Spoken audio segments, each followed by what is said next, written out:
How are you, man? I missed you. What have you been up to? Just working, bro. We're about to launch this DEX, just in the trenches. You know what I mean? Okay, so what are you launching? So we're launching something called Black Hole DEX, Is that what they're which we will spamming in the actually. chat? They're spamming in the chat. Well, yeah. I mean, you might notice a little bump in viewership right now. I don't know. I actually don't know, but I mean, you might notice it, It's happening. and engagement. But yeah, what do you want to know? I mean, obviously, I know you've been on your break, so I forgive you not knowing all the details. But So give me first of all, yeah, I do notice it. Second of all, I mean, give me the pitch. What is Black Hole? What are you building? When's it launching? How can I get rich off of it? right. So, yeah, I mean, the Becker and I are co-founding this DEX. We, had a vision for what was happening in crypto over the last year and a half was essentially this like rapid proliferation of L2s. And in the process, I had a lot of really high quality builders, projects that, phenomenal teams, wonderful tech, the type of stuff that would have gotten eaten up in the last bull run, but just didn't quite hit that like nihilism vibe that we were on. And then, the exchanges were pretty much only listing absolute dog shit, right? And so, or whatever, chosen memes, call it whatever you want to call it. And so there was this massive gap in the market where essentially liquidity was getting fragmented across L2s, and then great projects didn't really have a strategy to launch their assets. They and I advise a lot of projects, I work with a lot of projects, invest in a lot, and they were all coming to me going, Elliot, we've worked so hard. What should we do to launch the token? Should we take this deal with this exchange or this exchange? Should we, what's the strategy? And so I saw this recurring issue of there wasn't really a good playbook for high quality projects to launch that weren't maybe that like A16Z backed, day one Binance, but those were even dumping on launch. Those were like going, Celestia mode where you were just like market made at a super high valuation by the big exchanges and then down only. And so that wasn't a great path, even if you did get there, because the tokenomics that were required were horrible. And then the on-chain launch was not really there. There wasn't really a lot of liquidity for these projects. And it just felt like everywhere you looked, people were getting burned, and good projects didn't have a reliable way to set up sticky sort of long-term liquidity. And the effective thing that happens there is the people who care about that project, the passionate community, will get burned because they always buy on day one. Like passionate community always rush in and buy on day one. Even if you Every tell them time. not to, they're going to buy on day one. And so the goal was of Black Hole, or what this started as, was we were originally building an L2, which was just going to be about uniting liquidity. We built it, and then we kind of came to the conclusion that it was going to further fragment liquidity. And so we wanted to put the technology, the core piece of technology that we built, on existing chains. And obviously we have sort of a gaming background in Superverse. So this was built by Super. And so the airdrop details are all out there. Effectively, 100% of the tokens are going to the community. Whoa. 0 for Alex, 0 for me, 0 for the team. And so the way it works is it's a VE33 DEX. So effectively, it's called vote escrow model, where you can lock tokens. And by locking the tokens, you can then vote on new emissions and participate in the sort of fees generated by the DEX. But we actually took that model further, and we made it so that instead of locking for extended periods of time, you have to burn your tokens to get like the maximum upside in the voting. And so like Alex and I will only ever get permanently burned tokens, aka we'll never get tokens. So we are just on the back end of this forever, right? We're not going to be able to exit. So and then 100% of the liquid tokens are going to community. So we think that no one's really figured out how to do like a good launch in this cycle. It's been really hard. There's been some, but it's been mostly meme coins, which then that game got, I guess, figured out, and it became almost impossible for people to win that game. And so, there's definitely been some amazing meme coin plays, but now meme coins are sniped and bundled and blah. There's all these other issues, right? And so the fair launch is just a really hard thing to aspire to. And we created, on top of this DEX, we created what we're calling Genesis pools, which are, our iteration on liquidity bootstrapping. So community can go in and provide liquidity and effectively get rewarded over time by that project and their token. And it aligns the community more mid to long term, as opposed to having this like quick flip kind of mentality. And it really is just designed to help good, high quality projects build a better relationship with their early passionate community and avoid some of the pitfalls of how people get burned on token launches. So we have an amazing liquidity engine we built, and we heard through the grapevine that AVAX was looking for what we had built, specifically around the Genesis pools and the liquidity engine. And we hit it off with them. They are very aligned on taking very low amounts of high quality bets.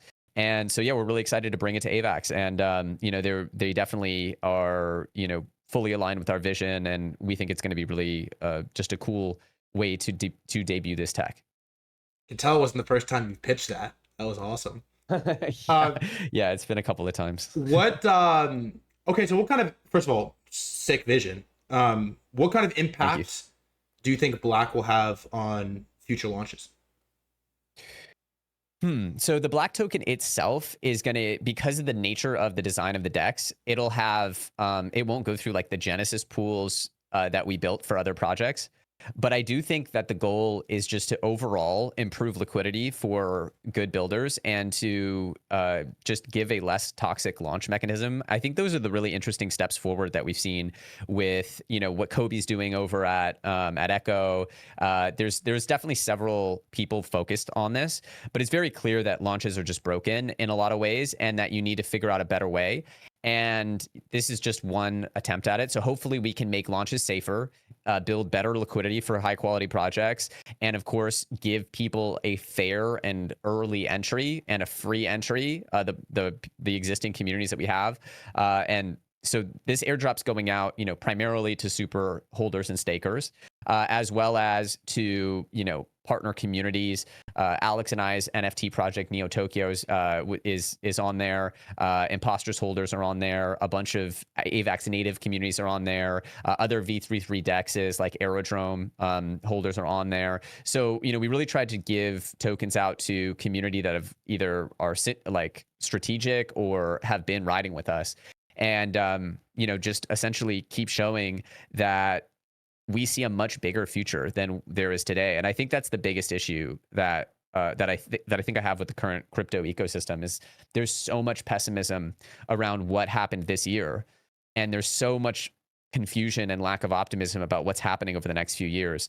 And I just can't wrap my head around how people feel like passing congressional regulation, getting the full green light for DeFi, getting trillions of dollars in stable coins means the game's over and you'll never win again.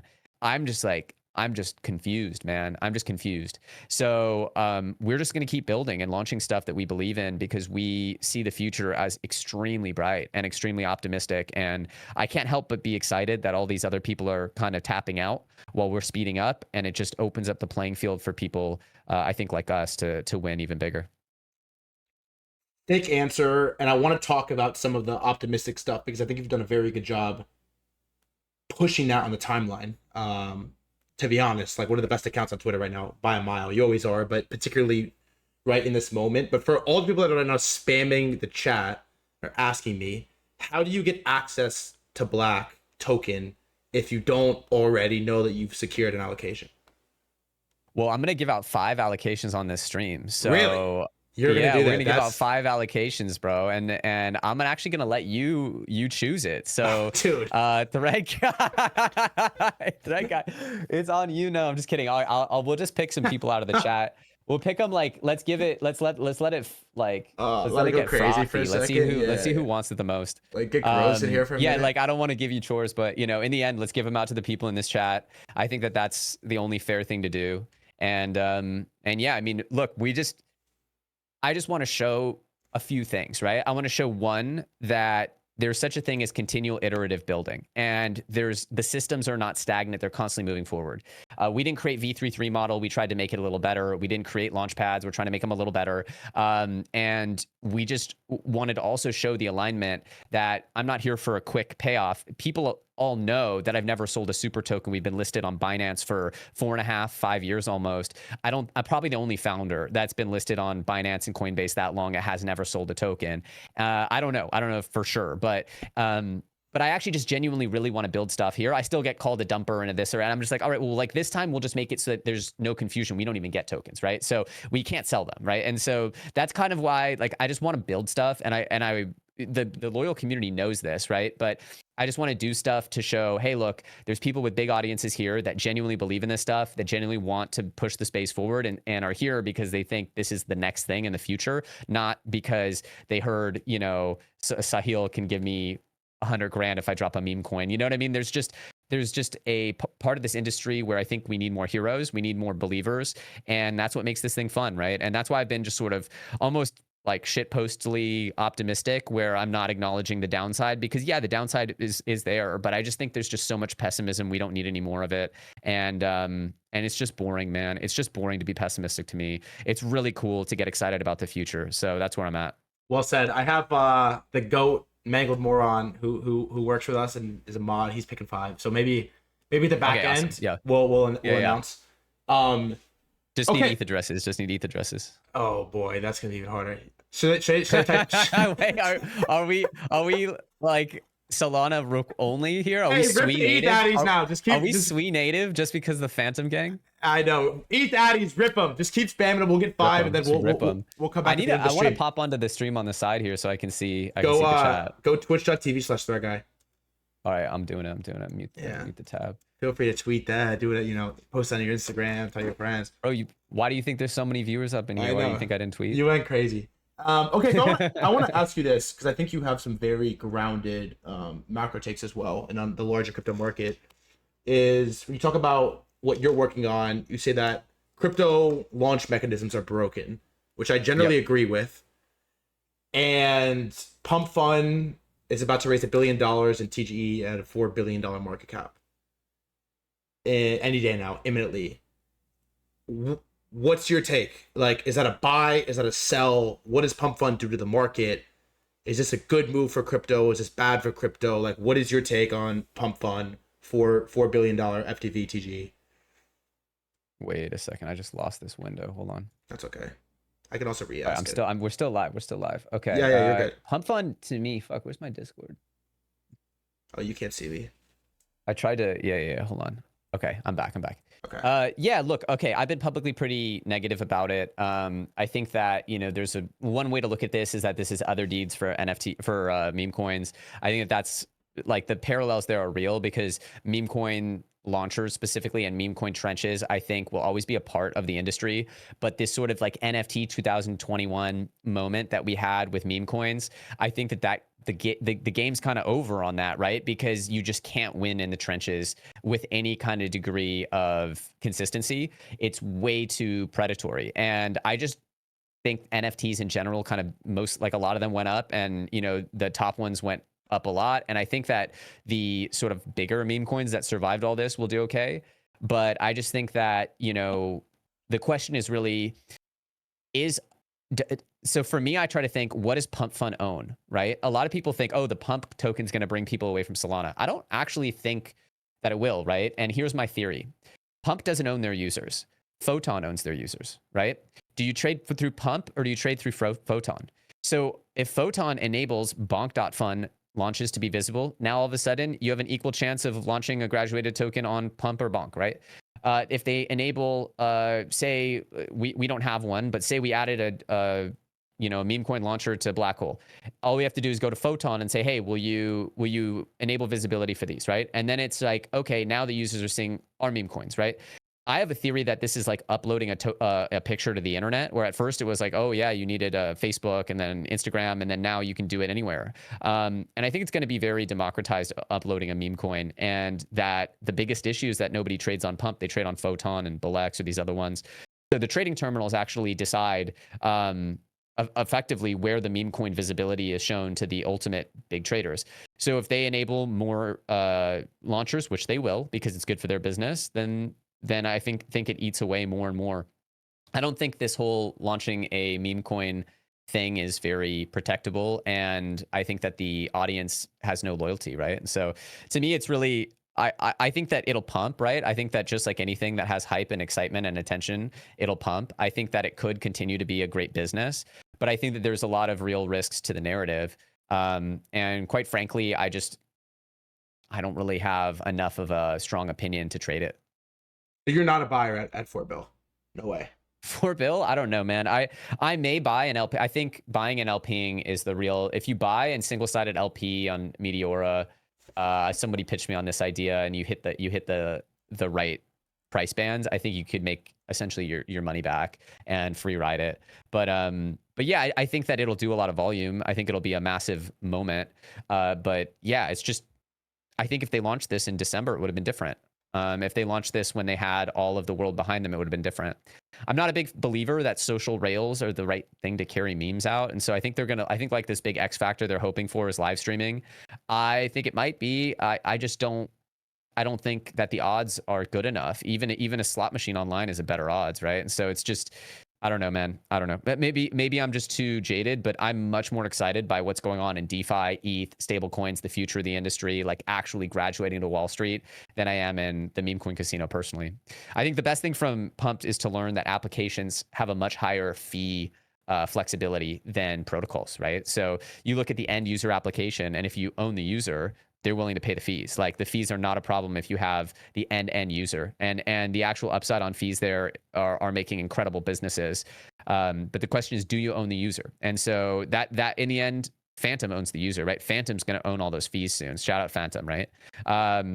Right? Yeah. Duck a little more. No, I'm just kidding. But yeah, so that's where I think the real value is, right? Is these end user hubs. And I'm a big believer in the application layer of crypto going to be a monster. That's why we're trying to build, and we are building and launching a retail super app.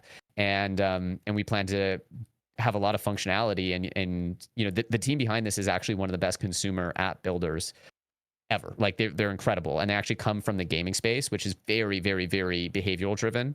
What did they build? So they've built a ton of stuff. I don't want to, I could spend a lot of time there, but they're cracked. They are cracked, dude. This is by far the highest level people I've ever gotten the pleasure to work with. And it's just an honor to work with them.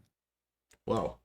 Also for the chat, we do have the winners picked, so you can, I was going to keep it going. He says, keep spamming. I was going to keep the pick going, but I like felt bad.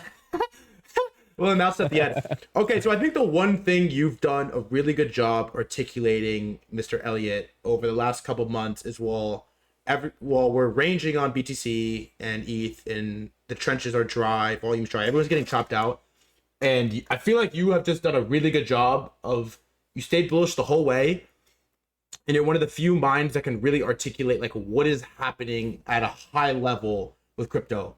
Like, yes, we do have all this stablecoin adoption. Yes, the administration is swaying like bullish crypto, and the SEC is starting to provide some legislation and switch up a little bit on digital assets and where this is going. Like, can you just like talk to me how the high level side of how much things have changed with crypto from a macro adoption perspective at the highest level over the last couple of years? Like, how has the vision changed, and like where do we stand right now with crypto? Yeah, so short term, like, yeah, there's a lot of noise. It's very headline driven with Trump flip-flopping, et cetera. Midterm to long term, it's crazy, right? Because we have unchecked spending, increasing levels of spending, if you can imagine that.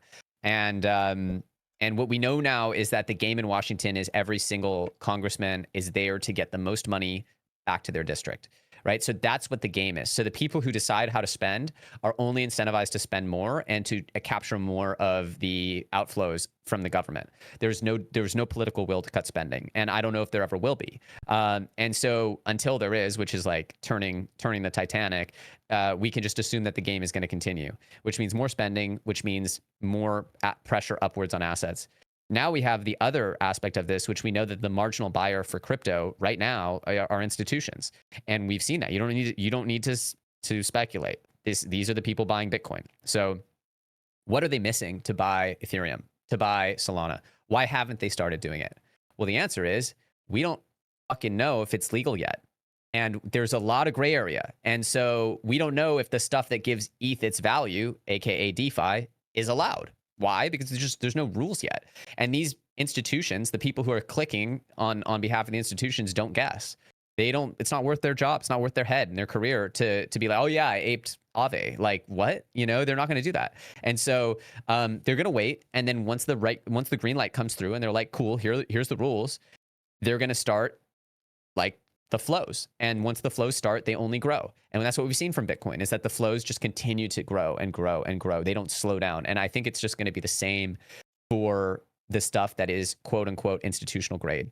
I believe that Ethereum's next. It's got to be, and that all this stuff around stablecoins being legalized and then soon essentially DeFi, you essentially have the ETH ecosystem now is getting the green light.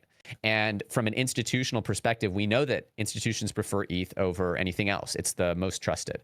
And so we as degens might prefer Solana for trading, Jizcoin or whatever, but the institutions see that as a relatively smaller market than it is to disintermediating finance, which is what the big kahuna is. And when I was explaining black hole to my parents last night, and good luck. Good luck. yeah, I tried. I think I did okay, but in the process, my mom looked at me and goes, "The banks are going to go to zero. They're going to be bankrupt." Because she's from a more traditional, she's an accountant, she worked in real estate, and she was like, all this stuff is what the banks do. And shittily, I was explaining like how an atomic swap works, how a flash loan works, and she was just like, wait, people are taking loans and trading assets with no settlement, with no intermediaries, with no, like, that's and it just, to her immediately, she's like, banks to zero. So you can understand why the banks they no longer have they must own this stuff, they must invest, or else they are fully left behind. So once you understand the game, the money spigot's going, the legalization's happening, and with it, these banks are going to be forced to invest into institutional grade DeFi. I think that's the first thing that'll happen, and it might be boring, might be unsexy, but I think that that's the easy trade. And once ETH starts pumping, the sort of optimism in altcoins comes back. Because if you think about it, the biggest altcoin not pumping calls into question the validity of everything below it. So you could say, oh no, Solana's better, blah blah blah. That's not how big money thinks. Big money goes, oh, the number one is losing, I'm gonna stay on the sidelines, right? So it's like, if that's how you think, you might not like ETH, but you better be rooting for it, because if it pumps, all your dreams come true, right? Oh, you're good, dude. Fuck, you're good. Answer this one for me. Answer this one for me is like, how much does the institutional bid and institutional green light change what's to come for crypto? Oh God. I'm trying to put it into words. I'm trying to put it into words. It's like, we used to fucking jerk off to this stuff. Could you imagine? And now it's happening and everyone's like, oh, it's over, bro. It's over. Like, if this wasn't happening, if we weren't getting the ETFs and the green lights and the stablecoin bill and this and Trump launching his own ETF, like, if we weren't getting all of this, I'd be like, you know what? Maybe shit's changed. Maybe there's something wrong. But everything going right is going right. And I think it's just a time preference thing. Like, people are unable to stretch their time preference out. I saw you said you full ported Bitcoin. Like, that's the right mentality, dude. It's just like, just focus on the stuff for sure, which is like, it's going to happen, and be willing to wait for something that great. I can't sort of wrap my head around the bear case. I can't. Wow. So you're that bullish right now. I think anyone with a brain would be. I think that it's easy to say, okay, well, short term, we might have some collapse. Maybe there's something goes crazy with tariffs, we get a recession or something that's like a tail risk, right? Could we range back down to like the low end of the range or whatever? And yeah, of course.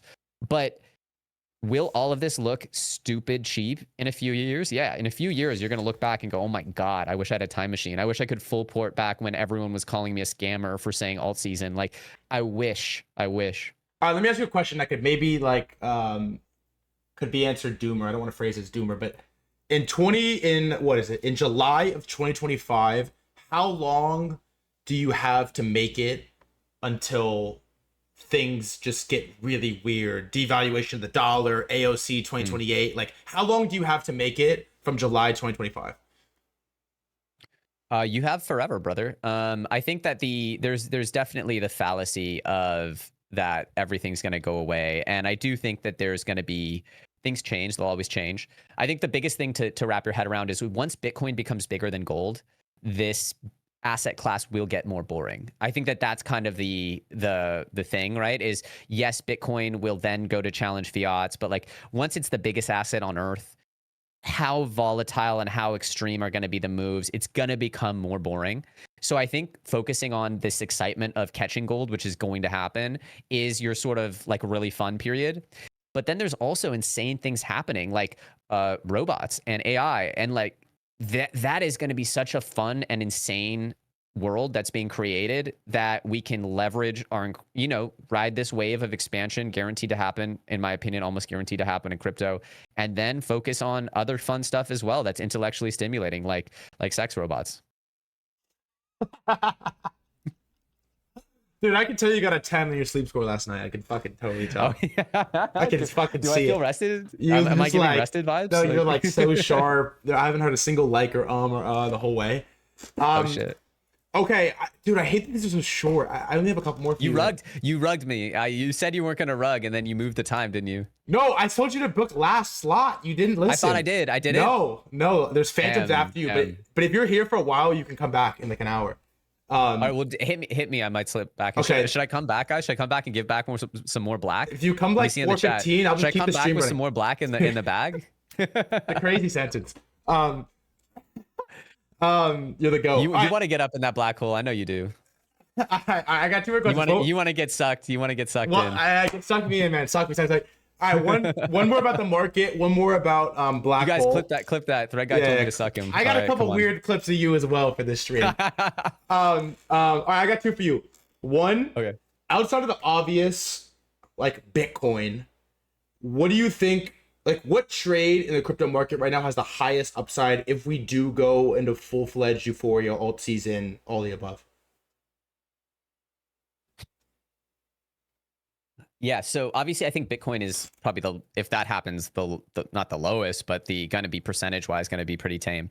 I think ETH is going to surprise, and then I think DeFi is the next rail. So I think you'll have things on the top of DeFi will go for 10x's, and then on the lower end of DeFi you'll see like madness and in the whips. I think like Euler is one that I had put out a while back that's been up only. There's sort of to me, I'm seeing like a Mag 7 of DeFi emerging, and like I think that's like a right mentality, which is you're going to see like an equities-esque growth curve for DeFi, where you're going to see winners that just now get uplisted to the stock market, get that new liquidity, and they're just going to move away from the pack, because DeFi is something where adding more money makes it better. So you have to understand, if you add to a liquidity pool, it makes the liquidity pool more useful, right? Because now you have better execution, lower slippage, right? So this is something where the stock market can go, oh, these are proven winners. If we add more money, they become even better at what they do and more ossified. And so I think that there's like this black hole of liquidity coming to DeFi, and that's something that I think is hard for people to quite wrap their head around.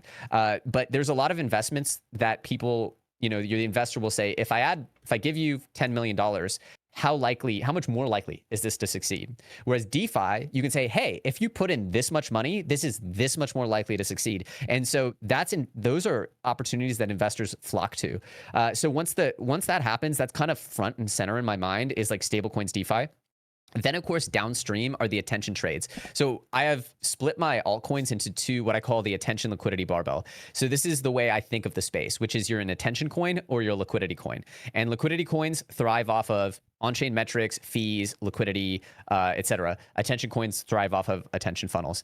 So I think what happens first is the more boring stuff starts to get eaten up by Wall Street. It gets the validation again, and then you'll start to see retail come back as they go, oh, there is a future for this stuff. Oh, this does graduate eventually and become real. Because a lot of retail are just thinking we're trading Jizcoin and this doesn't matter, and this is not the future of France. This is just a Ponzi, and I got burned, and this influencer, that like blah blah blah blah blah.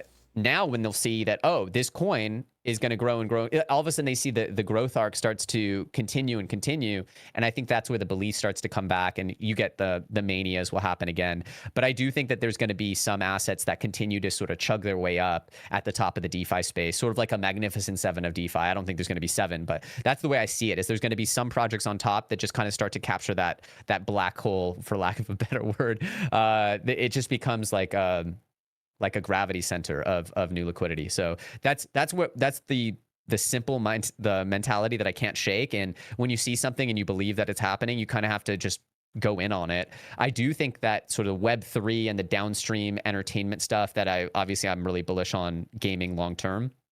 I think that stuff will still come, and I'm still bullish on it. AI, gaming, memes, like the more attention trades. But obviously I do think that this is really cool that for the first time the industry has raw fundamental innovations that are going to take center stage and get uplisted to Wall Street, and the institutions are going to go crazy for them. And that's so good for the industry, because DeFi, you can think, in my opinion, like the DEX, the flash loans, these are real innovations that have pushed the space forward and are not available in traditional world. And this is crypto native innovation. This isn't like AI. We're like, oh, we're taking AI and putting on the blockchain. You know what I mean? This is something that only exists here, and it makes the whole system better. I called my bank because I was like, you know what? I want to lunch up on ETH more, you know? And so I was like, hey, wire this much money from my treasury bills into my trading account. And they were like, for sure. It was after hours, so we'll put it in tomorrow. Then it has to settle. Then it'll be over. It'll be over by Friday afternoon. And I'm like, fuck this, bro. Like, this is so dumb, you know? And so it's just the system's dumb. It sucks. Yeah. And so that's where I think that this stuff is going to start to really, it has to go up. And then from there, belief starts to come back, and people will start, I think the whole space is going to do well. But yeah, my first and foremost pick is I want to get DeFi before the institutions start really going in on it. I think it's going to be something that ages well over the next 10 years. It's crazy that institutions are actually buying our coins now. It's wild. Also, should I be holding T-bills? I just do it instead of cash. Like, whatever I have is as a certain cash. I have a certain amount of cash that I promise myself I would just never YOLO into the market just to keep my sanity. Because when your net worth goes like this all the time, it can just be damaging to your decision-making processes. And and if you're not making good decisions, you're going to lose. So I have that, but I don't keep it in cash. I keep it in T-bills. I don't know if you know about that. No, I actually know nothing about that. All right. Here's I'm gonna re-ask you this question so I get the clip so we can bang it on Twitter, and then I'm gonna go for a little bit, then I'll message you and get you back on. In 1 minute or less, can you give me the full pitch on why Black Hole is interesting and my audience should be paying attention to it? Black Hole is a truly fair launched cryptocurrency that is going to be backing a real on-chain business with real fundamentals.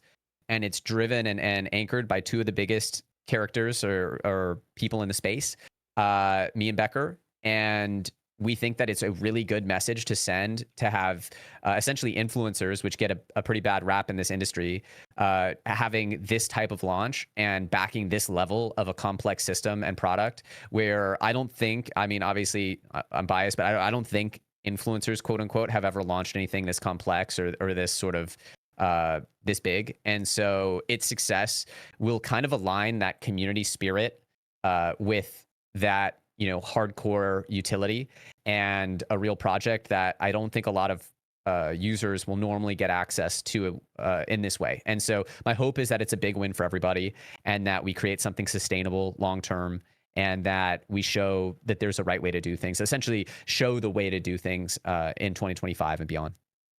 Dude, you're such a Chad, man. Fuck. You're really articulate. Do you like I guess you just talk a lot in videos. Like, do you practice your enunciation, your speech, or are you just like how you are? No, I literally just rip it. I actually can't I can't do scripts or anything. I just have bullet points. I actually have tabs. I don't even have bullet points. I have a tab, I have an idea. I just kind of rip it out. My editor knows how to make it work. So I like how you like pronounce words. It's like sharp, you know? It's like well, I wanted to be a lawyer when I was younger. I thought I was going to be a trial attorney. Well, you can talk. I'll tell you that. You can talk. And my boy's getting off. My boy Thread's getting off. He's getting sucked. He's getting off. I appreciate you, bro. In a Black Hole, I love you. I'll shoot you a message when we're about to be done if you want to come back. It's your fault, not mine, but you're the GOAT. Yeah. All right, peace. I'll go. Talk to you. Peace.